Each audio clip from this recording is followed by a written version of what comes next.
Okay, we're recording. We're having a storm here in Charlottetown on the east coast of Prince Edward Island. Still 4 or 5 hours before we get the max of it. Good day for staying inside. Besides, got the day off. Alright, I'd like to bring your attention to this guy right there. That is the 75 square foot portable PODULAR system. Just like to spend a few minutes on it.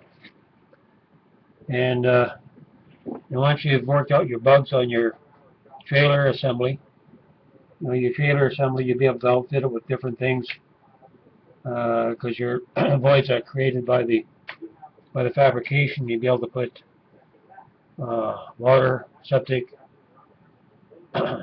fuel, other things that could fit in there.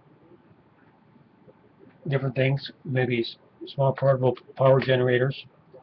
Your power generator would be on the outside of your building, and for your heat too. You could have portable heat that's being generated on the outside, and you just bring it in, and that heat is going to circulate. So it wouldn't take much to keep these warm. But on these, you got like I was saying, you got a 30-inch bench. And say if you wanted to have a welding machine shop, that wouldn't be too much of a problem. Your vertical drop between your floor and the top of your bench is about 15 inches. You don't really need to raise it up. Make a small raised bench, maybe another 15 inches to give you a 3-foot area. And you would have to make your, I didn't see that. This part here, you would have to make it like a walk-in. This piece here would be separate from this here. This here door could operate as a unit. This would be like a half door on the bottom. Good for your dogs too. If you've got a dog, you could open up that'd be your dog door. Anyway, it'd take a little bit to work this out about the potential. Every building has plus and minuses, but I think your pluses far outweigh your disadvantages. Okay, so if you're going to make a welding shop there, you could raise your bench to waist level, and you could do your metal fabricating here, your cutting, grinding. You could have a bench to be about 32 by 7 feet long. So that's plenty. And on the other side, you could have your welding set up, where you could actually, do your welding. And the back part on the far end, you could actually have that. That'd probably be a better place to do your fabrication, because that would give you the full span going across. So you'd have a tight little shop, a small little bay.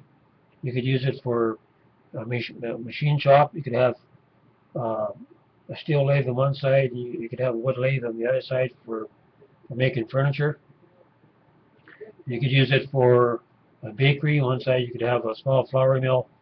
On the other side you could have your oven. Your oven, that probably want to put it on the face, same as doing your welding.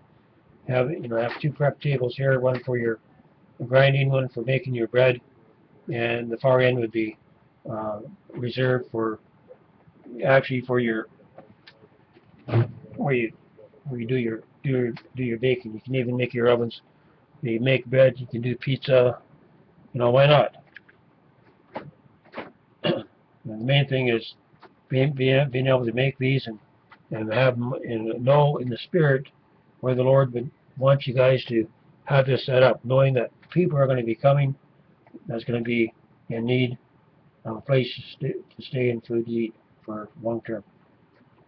So when things start falling apart, when the judgment of God begins to hit America, and all the stuff that Sarah Monet and many others have seen coming on America, when America begins to fall apart at the seams, those who have advanced knowledge, you guys have the time now to do something about it. If you don't, you're going to end up like those foolish virgins. And there's going to be a price to pay. Like she saw those that were in hiding and they were pulled out and raped and pillaged and dismembered. There's going to be a lot of that ugly stuff going on. But for those that know the Lord, those that know that trouble time is coming, just like Noah, he believed God, he believed that trouble was coming, and he did something positive about it. Not out of fear, he did not prepare out of fear, but he prepared out of wisdom, knowing that trouble was coming. So if we get caught in fear, that's gonna paralyze you. And those that don't prepare and get caught in the system when the system goes down, there's going to be many, that's going to be overcome by fear. And so let's empty your bank accounts. And those that got millions of dollars, I want to hear from you, because I want you to use your finances to set yourself up and to start making these units for other people, not for yourself, but for the kingdom of God. This is not mine. God gave me these ideas to give away to you. I'll work with you on the design, or you can send me a ticket and fly me down, and within a short order we could, having the right team, these things could be made. But the Lord gives me a mind, He shows me how to do it. If I had the shop and facilities and the people, I'd be working on it myself, but I don't. So I'm doing what I can right now, and that's just getting this stuff out. Everything starts with an idea. If you don't have imagination, if you don't have an inspired mind, well, you're just not going to get very far. So it takes a little bit of creative, it's going to take a little bit of creative ability to prepare for these last days and to make ready these places of light.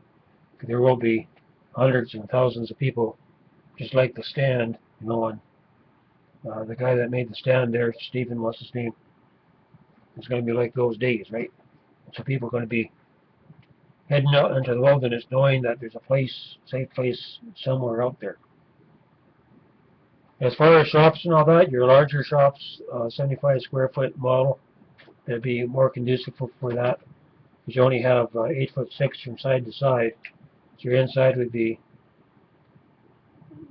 I think that's what I worked out on the, when I took the measurement, it was on the orange, not on the bright orange, but on the lighter orange. So it'd be 8'6" from inside wall to inside wall. If that don't work, then you can go to the larger size. And but as far as a micro shop, that's what I like to call these. I like to call these 75-foot units. You're good for a micro shop or for your infrastructure. Your smaller ones, they're more for storages, for storing stuff. It's more compact. But this year you want room to move, room to do things, like a madhouse or whatever you want to get. Anyway, then you could have portable kitchens, anything that you can think of that's going to meet the needs of people for long term. You can make them portable and have them ready to go to be shipped out, or have place them on site, knowing where God would have you to put these. You can have them on site if you have to. You can bury them inside of a hill. When the time comes, God's going to show you where these things are. But we're going to have to prepare, because the system is not going to hold together. When it does start failing, we're going to see everything double and triple in price, and it's going to be very difficult to prepare in advance. You need more than just your food. Food and water is just one part of your survival. Then you got your long-term, you got your infrastructure, and that's critical. If you don't have your infrastructure, you're not going to survive the years that we may be out in the wilderness waiting for the Lord to return. Okay, I'm just going to put this back here. Come back on the third part of this. I'm open for any kind of discussion. Call me, email me. Like I'm saying, I'm available here to work with any of you guys out there. This is Joshua Taylor, coming to you again from the east coast of Canada.